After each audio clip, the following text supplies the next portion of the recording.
Some people say you are what you eat. Others say you are what you think. And that's why if you were having hard times trying to figure out your life or find your own path, then listen to me. Hear me out. Because if I could do it, absolutely you can do it.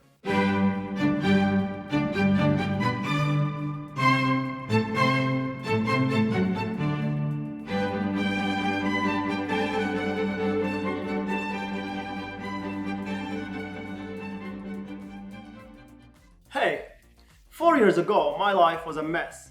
I was completely lost and confused. I would love to share with you my whole story, but not today, maybe next time. But you can imagine, a young man just graduated after years of bad circumstances, no life, no job, no clear vision of what's next, just like many people around the world, and especially in Morocco. I thought just by getting my bachelor degree I would find a job easily, build a career in an eye blink. But I was wrong. I was ignorant of many things in life. I was tired. I was weak. I got depressed and then I started complaining all the time. Blaming my family for their poverty, blaming the government for not offering enough job opportunities, blaming everyone and everything that is buzzing around me. And I was refusing to see that it was all about me, no one else. They were my problems. It was my life. And I had to do something about it. That's why I'm telling you, if you were struggling right now, let me assure you that I know how does it feel. If you were in pain, I know the taste of that pain. I know the feeling of being surrounded by darkness and emptiness. But what you really need to know is that struggling is nothing but a sign for change. And don't worry, because tough times build tough characters, make strong personalities. It is just that you have to stop blaming others and start changing your way of seeing things. Because it all starts from inside. And that's exactly what I'm going to talk about in this video. But before that, I need to share with you something happened to me, which I think was the main point of change in my life.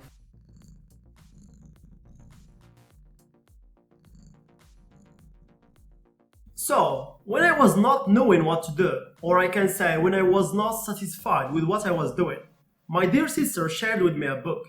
But because I was not a big fan of books, I did not touch it for months. One day, I took the book, and then I read the first 2 pages. Then I closed the book and put it away.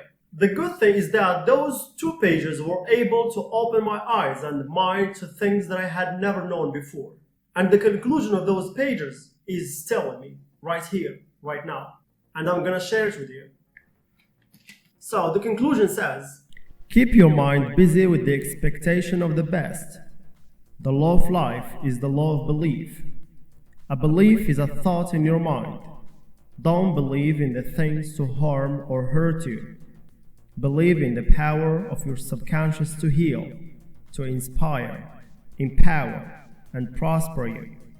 Your subconscious has the answer to all problems.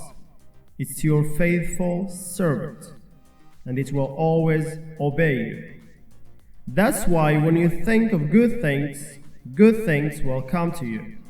However, when you think of bad things will happen to you. You are surrounded by what you think. Every thought is a cause, and every condition is an effect. What does that exactly mean? If you remember at the beginning of the video, I said that you are what you think. You are what you believe. It is all here. It is all in your mind. And I'm not giving you a false motivation, but according to my experience, according to my own experience, if you believe that you can, be sure that you will be able to. But if you made it difficult for yourself by believing that you cannot, that you are weak or useless, then be sure you will never be able to make a step forward in your life. And here come 2 questions. The first one, what is the secret? And the second one, how can you find your way? So the secret is very simple. And the secret is telling yourself multiple times a day, every day, telling yourself that you can, that you are able, that you will achieve it. So what happens is that your subconscious mind takes the idea, adopt it, accept it, believe it, and then give it back to you to work on it. The moment you start working on it is the moment you start noticing change in your life, change in yourself. In addition to that, you have to get out of your corner. Believing only is not enough. You have to work, you have to move, you have to try to experience. The more hard work you do, the more you are closer to your goal. If you were confused, then sit down, think, find what you love, believe in it, plan to do it, make your own plans. Tell yourself that I'm going to do this, and if it didn't work, I'm going to do this, and also if it didn't work, I'm going to do this. Because one goal can be reached in different ways. Personally, I like it when I know what I want, when I set up my moves, and when I do my best to get what I want. It tastes very special. But remember that you have to do your part in the process. Remember that you have to keep believing and to keep the positive mindset that with the will of God, you are going to get what you want. And by the way, this way of thinking can be applied to all parts of your life. For example, if you think that you are a happy person, healthy, good, with time you will notice that you are getting happier. And vice versa. If you think that you are a sad person, that you are depressed, with time you will get sad and depressed without noticing it. And that's why you are what you think, and you are what you believe. And I'm gonna end my video with something that came to my mind once I read those 2 pages. In a Hadith Qudsi, the Prophet Muhammad, peace be upon him, said that God said, "I am as my servant thinks of me, so let him think of me what he wishes." And in another narration, "I am as my servant expects of me, so if he thinks good of me, then he will have it. And if he thinks evil of me, then he will have it." And in my opinion, that requires some deep thinking. So that was Karim. Thank you for watching.